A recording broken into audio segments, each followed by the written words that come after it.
Motor garage रे बड़ धरणर अग्निकांड पुराना टायर निया लगी हुतु हुतु जलिला दुकान संबलपुर बरईपाली अंचल एक मोटर ग्यारेज रे यह अग्निकांड घटी ग्यारेज भितर रखा पुराना टायर रे निया लगी जो टायर गुड़िक जलिबा लगी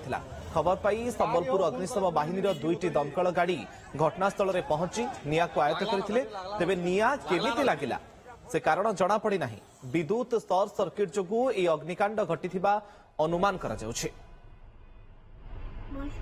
अधिक सूचना संबलपुर आम ब्यूरो हेड संजय जेना आम सहित जोड़ी होती। संजय ये केते बेलर घटना केमती निया लगिला कौन क्षयक्षतिर चित्र एवं केते समय पर निया को आयत्त कले दमकल बाहिनी। हेलो हाँ संजय कहतु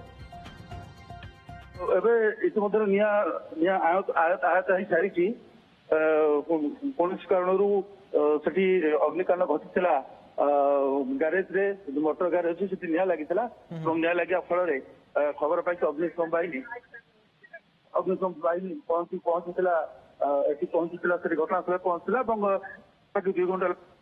निया आहत होता बर्तमान निया आहत देना अच्छी निया संपूर्ण आयत हो सारी कि कौन क्षयक्षतिर चित्र रही संजय निर्देश कारण जना पड़नी कि प्राथमिक भाव हुए तो अग्निकांड घटते पारे कहुच्छी तेरे ग्यारेज जो रही ग्यारेज जो रही पुराना टायर गुड़िक रही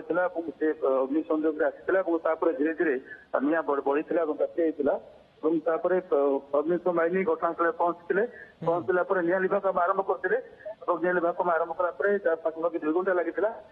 निया आहत होता तेज निर्दिष्ट भाव कारण स्पष्ट हो पारि ना।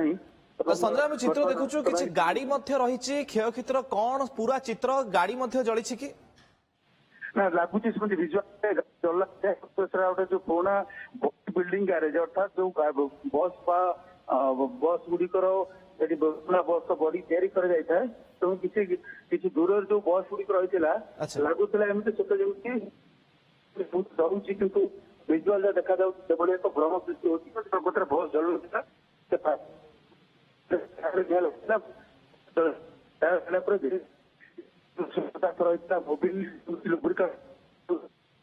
ओके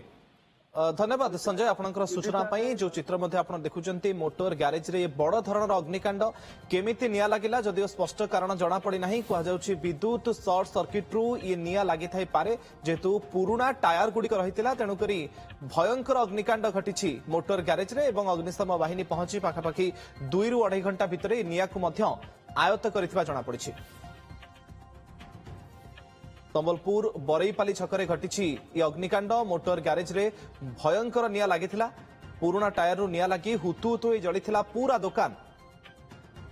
एक मोटर ग्यारेज रो ये चित्र ग्यारेज भितर रखा जाइथिबा पुराना टायर रे निया लगी जो टायर गुड़िक जलिबा लगी खबर पाइबा परे संबलपुर अग्निशम बाहिनी दुईटी दमकल गाड़ी तुरंत घटनास्थल में पहुंची पाखापाखि 2 रु 2.5 घंटा भितर कहुच्छी निया को आयत्त करा जाइछि किंतु निया केमिति लागिला कौन कारण ये अग्निकांड पछर ताहा वर्तमान समय पर्यंत जना पड़ी नाही।